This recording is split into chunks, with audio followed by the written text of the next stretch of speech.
Manager of Varsity Pizza put on the live stream to watch Kyan Anthony announce his commitment to either Syracuse or USC. Syracuse fans in for a delight. Kyan Anthony committing to Syracuse. Mike, I think one of the things you mentioned, it just takes one team to fall in love with you. Right. Yesterday there was more than 30 NFL teams here, and one of the biggest moments that had everyone cheering was this huge one-handed grab diving catch that Elijah had. 15 ranked Denver at the time, number 2 ranked Princeton, and they have a guy named CJ Kurse. If you haven't heard of him, might be a problem. My route ended up looking a little bit like a triangle tonight, which started in Phoenix, went to Mexico, then Oswego, and back to Phoenix. So let's start there. The other part of that is that the defense was able to hold the Irish scoreless for over 40 minutes. What does that kind of give the offense when the other end of the field's locked down with the defense?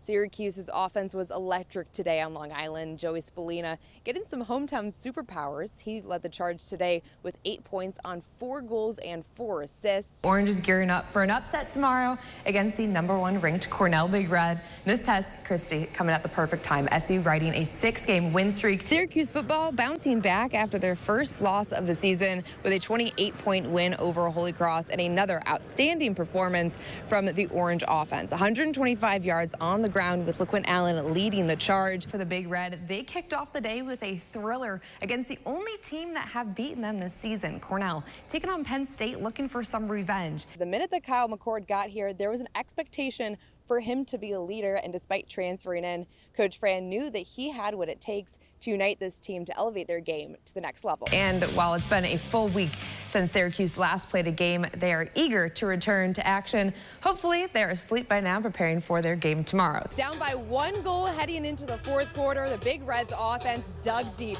pulling off the huge comeback win over Richmond in the NCAA quarterfinals, sending Cornell to their 6th Final Four since 2000.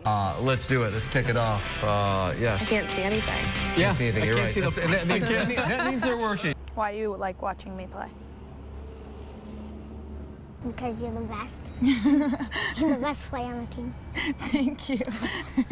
It all started with a jersey gifted to Jocelyn Homer from her neighbor, Syracuse women's head coach Nikki Adams. I looked up in the stands randomly in the game and I saw a number 9 jersey and I was like, that's my number.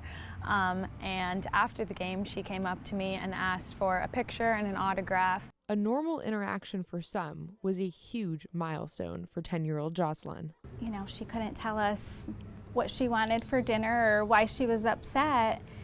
She just couldn't verbalize that with the selective mutism. But for her to actually ask us to have that picture and autograph was amazing. I mean, it just at that moment, it really gave us hope.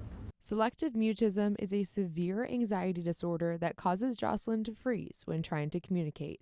But from the minute she had Kendall by her side, her personality blossomed. Oh, God. And on the road to recovery after a season-ending injury in 2023, their newfound friendship and a family away from home has helped heal Kendall as well. Knowing that just me being myself made this much of an impact on someone has been awesome for me, and I feel like just as life-changing for me as they tell me it has been for her. I think with how instantly comfortable she got with me, it was almost harder for me to see her growth because we always connected like that. 2 people brought together by coincidence are now linked forever. You're going to get back in that. Their connection and friendship has been life-changing for Jocelyn. I mean, looking back at where we were prior to them meeting, it was hard to see that this could turn around or that she could be happy again. We didn't see that spark, that little sparkle, and Kendall brought that sparkle to her. In Syracuse, Maddie Mustion, NewsChannel 9 Sports.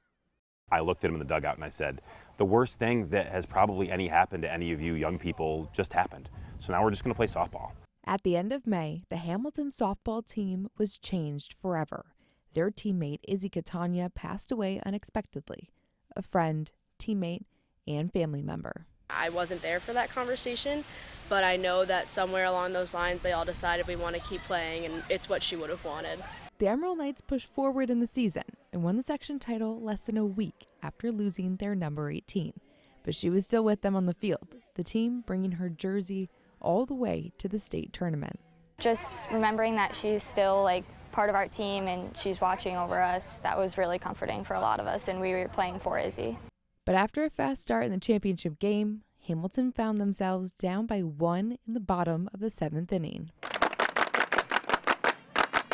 Alexis grabbed a couple people's hands and said, "Guys, we've got this." I said, "What'd you say, Lex?"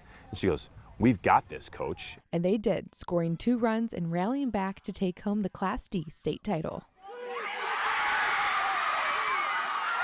The very first thing I wanted to do was run into the dugout and grab her jersey. Like, she was on my mind nonstop, no matter what. Everything about the game just all of a sudden got correlated to her. So every success was just that we did it for her.